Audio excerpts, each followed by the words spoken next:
Magandang umaga sa inyong lahat, guys. At mula kahapon pa ito ng nagsimula mga alas 3 ng hapon kasi nagpakawala ng tubig yung Magat Dam. Isang gate yung binuksan. At ngayon ay ito, dito na nakarating yung baha sa ating area. So yang nakikita nyo may mga tanim na palibot na pepper tree, tsaka may kaunting mahogany, and then sa bandang loob merong naka-alternate na mangga and kardaba. So ngayon ay inaabot na naman siya ng baha, pero yung gitna medyo may nakikita pa akong mga damo. So ibig sabihin ay medyo mababa pa doon. Ngunit dito sa parte ng mababa ay ayan, at nakikita na halatang umaagos yung tubig. So ayan, oh, grabe, para ng dagat dito. Tapos yung mga alaga naming baka nandito lang muna, at hindi pa naman naabot itong mismong kalsada. Ayan yung mga kambing ko, nandun sila. And then siguro mamaya pagka tumaas na ng grabe, or kung tataas pa itong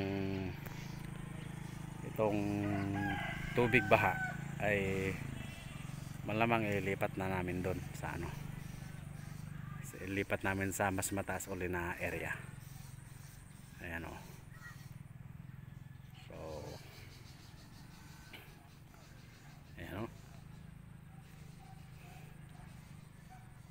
So dito sa kinakatayon ko ay may tubig na rin. Ayan.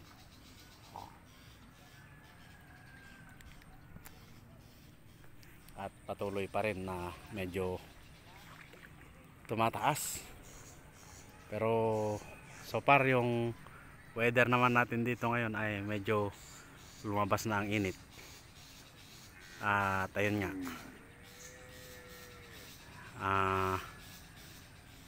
wala nang ulan, at sana magtuloy-tuloy na itong init na ito at hindi na umulan hanggang mamayang hapon at pati gabi, para nasa ganon ay patuloy na bumaba itong tubig na ito. Matigil na yung pagbukas ng gate ng Magat Dam. At nandun yung sa kabila, yung kabilang area doon, nandun yung may mga nire-rescue yung tao yata doon, kasi yun yung speedboat ng LGU ng ating munisipyo. Ayan, grabe, oh. Hanggang doon yung katubigan na, palibot na yan. Ayan, oh. Sinasakop ng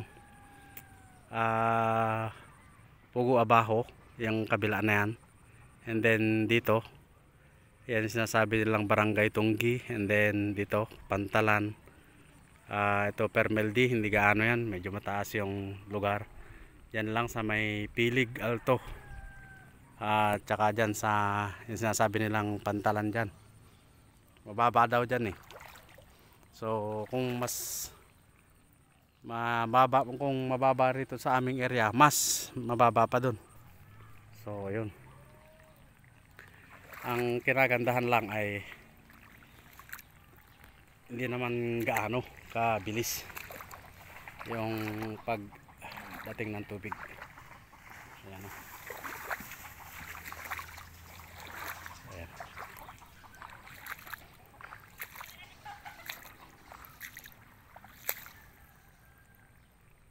Ayan, oh. Yan, nahinginan yung mga kambing natin. So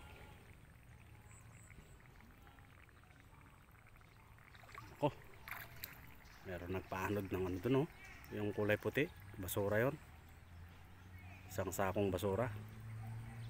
Kawawa na naman yung pupuntahan yan, pinaanod nila.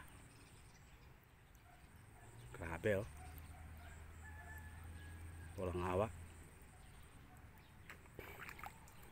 dagdag perwisyo pa yan. So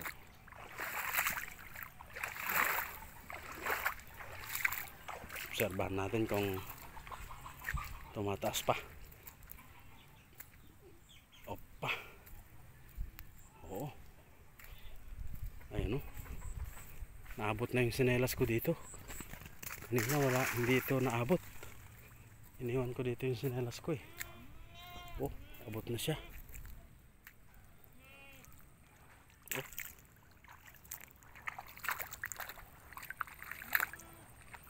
Pero dito sa ano, ayun o. Ibig sabihin, umaano pa siya. Ayun o. Oh.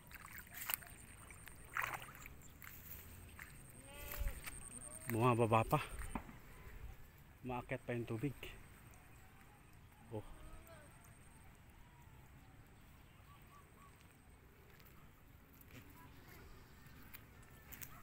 Yan yung mga baka natin. Andun.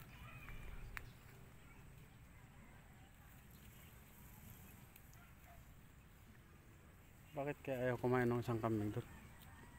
Humiga naman kaagad.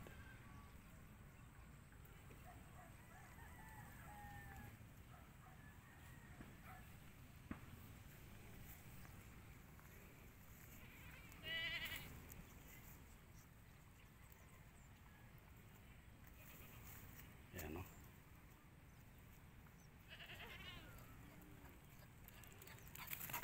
Aso, takbo naman ng takbo itong aso na to.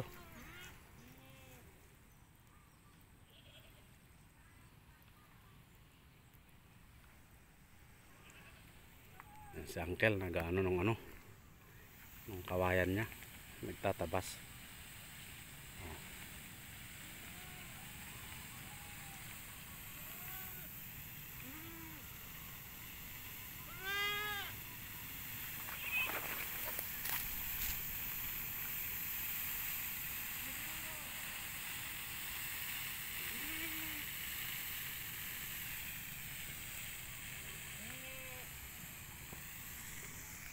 Tingnan natin mamaya.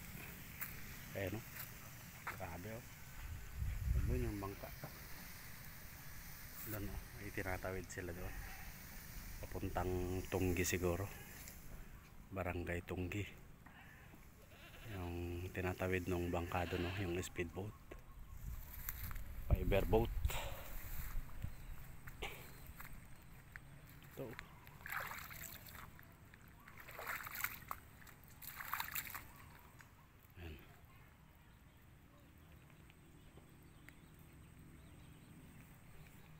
Ayan, tagusan ang tubig hanggang doon. Sa kabila pa ng ano na yan, may mga punong kahoy na yan.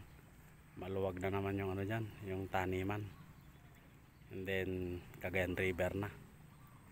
So umapaw na siya sa Cagayan River yung tubig. Kaya ang labas punta na rito.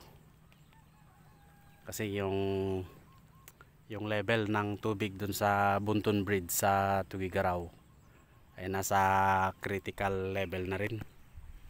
Kaya ayan, talagang baha. So ayan guys, at puntahan nga natin yung yung kambing bakit nakahiga.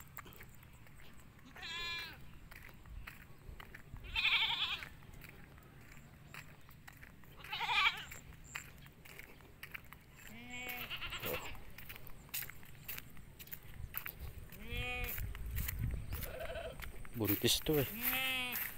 Hirap lang nito pag nakunan.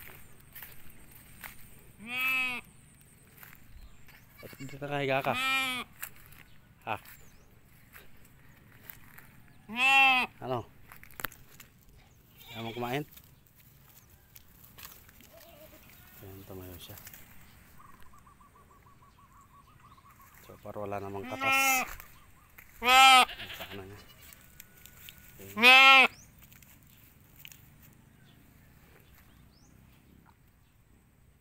Ayun yung tubig oh.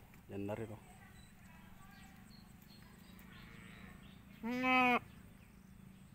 So ayun guys. Muli. Hanggang dito na lang. Maraming salamat sa inyo. Bye bye. Thanks. Ayan. Si Pare Dave, bisitahin niya yung yung tubig doon kung hanggang saan na yung level.